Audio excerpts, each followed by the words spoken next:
everyone, this is Emma from Dancewear Center, and today I'm going to be showing you how I personally like to sew my pointe shoes and get them ready to wear in class. So each teacher has a different way that they might like to see their students sew their pointe shoes, as well as different things work for different people. So a lot of trying to find out how to prepare your pointe shoes is trial and error, so I'm just going to be showing you how I personally like to do it. So I'm just gonna show you what I have in my little kit here. First off, I have a stitch kit by Capezio, Sharpie to label left and right, a lighter to burn the edges of your ribbons and elastic, some scissors, your shoes, ribbons and elastic. This is something I personally like to use as a thimble to help me sew. So I will be using a lighter today. Make sure you're being very careful with it. Have a parent or trusted adult help you. And I'm going to be using it to burn the edges of my drawstring. As you can see, they're kind of frayed, so we're just going to lightly burn them so that they don't continue to do that anymore. So you won't want to hold the lighter here for too long. As you can see, these are quite flammable, so just a few seconds to make sure that that fraying is gone, and it kind of seals the edges so that no fabric will fray. So this is the stitch kit I'm going to be using today. This one is by Bunheads. There are several different kinds that we carry here at Dancewear Center with different threads. Some of them have extra accessories like a pair of scissors or a magnet to make sure you don't lose your needles, but this is just the one I'm going to be using for today. So first off, you take the top off. There's also this little divot in the middle that is for cutting your thread. Then we have the spool of thread. This one comes with 2 nice needles. And then also included is a little pamphlet, including a little quick tutorial on how to sew your pointe shoes. This is a good starting place, but it's also important to talk to your instructors as well. All right, so you're gonna take your thread, and for me, I like to do a full wingspan worth, just to make sure I don't run out when I am sewing one set of ribbons or elastic, and then you'll just cut it here. All right, so you're gonna wanna take your needle and one end of your thread, look through the eye of the needle, and try your best to get it through. Then you'll grab the end and pull it through. Grab the other end of the thread until you have both ends the same length. Then you will take both ends of the thread and then tie them together and a few quick knots just to make sure nothing comes undone when you're making your stitches.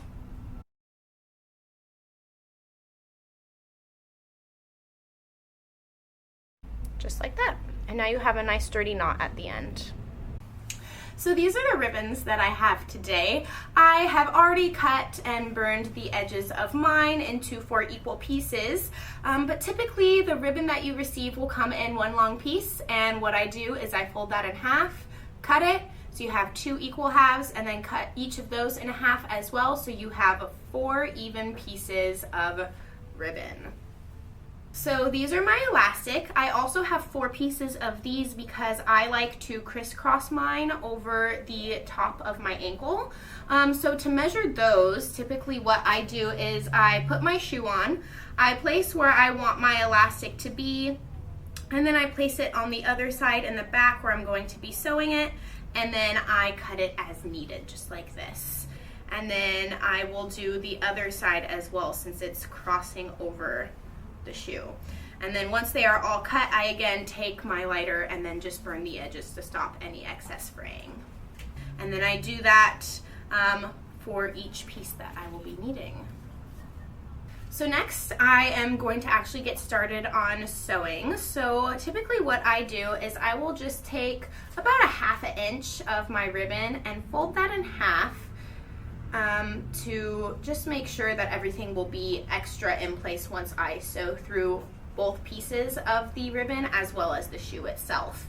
And then I like to place my elastic on top of that, And then I will be placing it where I want to sew it in my shoe. So this is also a personal preference thing. I personally use the side seam of the Pointe shoe as my guideline, and I like to sew mine right above that side seam closer to the front of the shoe. All right, so you're gonna push it through. Some dancers like to just sew through the canvas, which is the inner lining. I personally don't find that it makes a big difference to me, so I sew through both the outside and the inside layers of fabric. So after you pull that first stitch through, that knot will keep it from sliding out. And then you're gonna go back through, grab it and pull. And then I like to do 3 to 4 stitches on each side just to make sure everything is nice and secure. And then if the tail of that gets stuck, you can just pull it out with your needle, because we'll be cutting that excess thread at the end.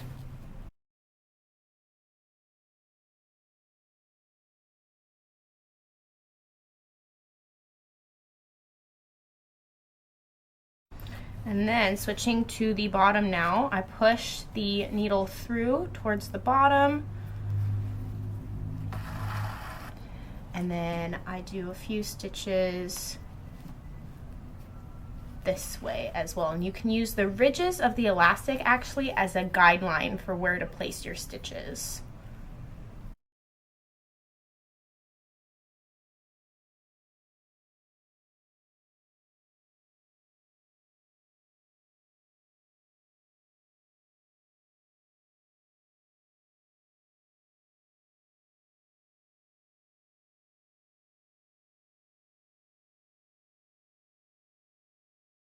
And then switching to the other side, just gonna do the same thing.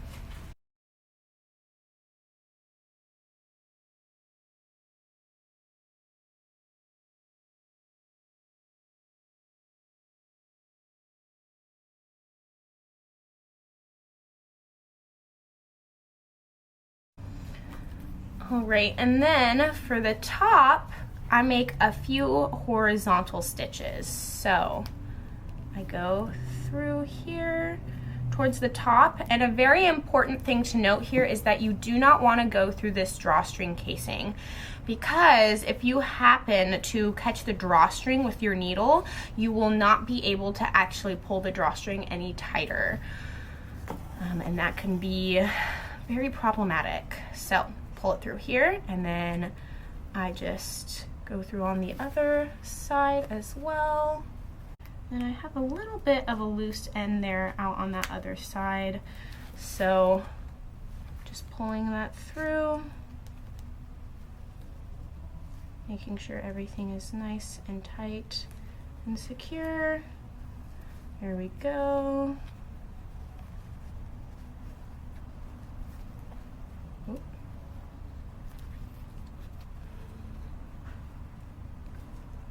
Beautiful. And then I make a few more of those around the top.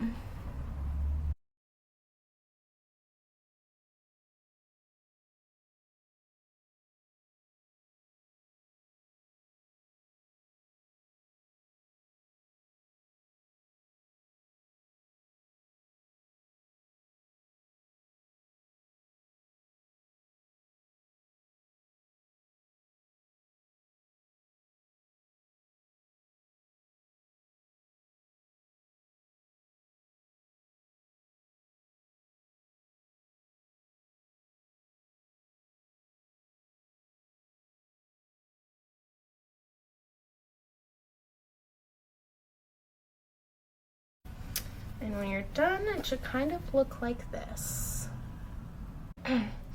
So this is what the stitches look like on the outside. Again, they're not going to be super noticeable from on stage or if you pancake your shoes.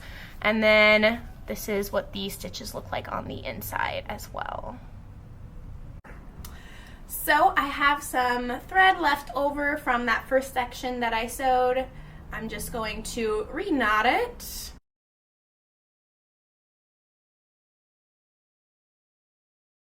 All right, so like I said, I like to do crisscross. So I will place it here on the back edge of the heel. And I like to angle mine in so that when this is on my foot, it's lying flat.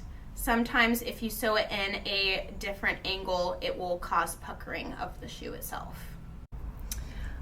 And another reason why I like to sew on the outside is because a lot of times my heels will slip off. So I find that this is a great hack if you do struggle with that. I feel like it pulls the shoe up more and just offers that little extra support to make sure that my heels aren't constantly falling off while I'm dancing. I also like to leave a little excess of the elastic, which I cut off afterwards, just because I do really like my elastics to be tight.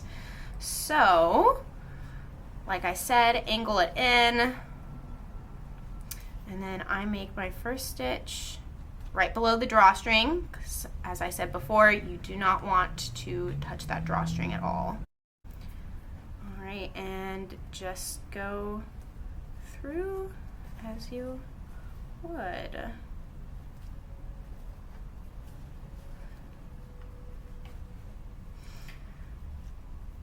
The tricky thing with this is to make sure that your thread does not get caught on that elastic. So here is the outside, and then this is the inside.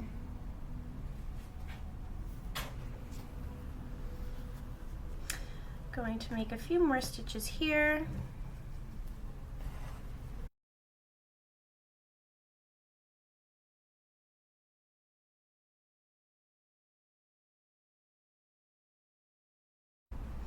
All right, and then as I did before, going to make some horizontal stitches this way as well.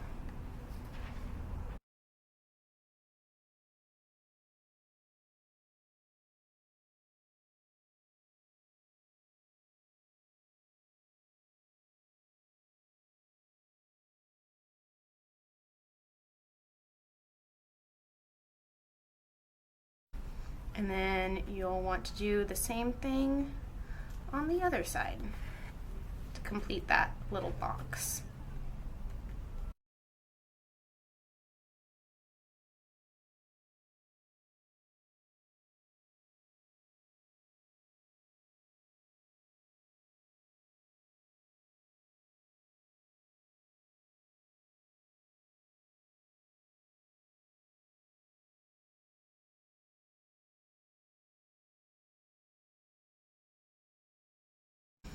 All right, and then I will be making some more horizontal stitches to finish up that final side.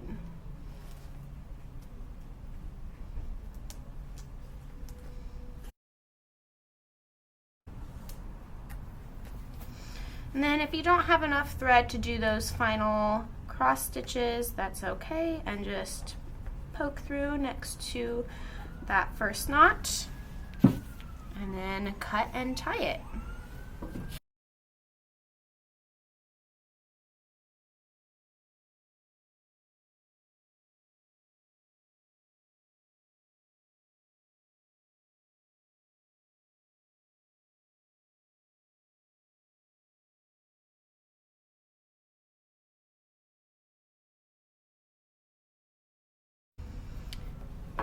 And as we did before, cutting off all of these excess tails of thread.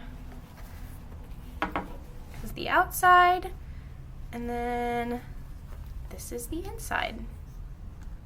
Not super beautiful, but it doesn't need to be. All right, so now you'll just have to repeat this on the other side of the shoe with the ribbon and the elastic, as well as sewing the elastic onto the back of the heel here. Like I said, I always cut this off so that you don't have this excess elastic just flopping about when you dance. And then you'll just repeat it on the other shoe and you're all set. All right, thanks so much for following along with me today, and I will see you next time. Bye.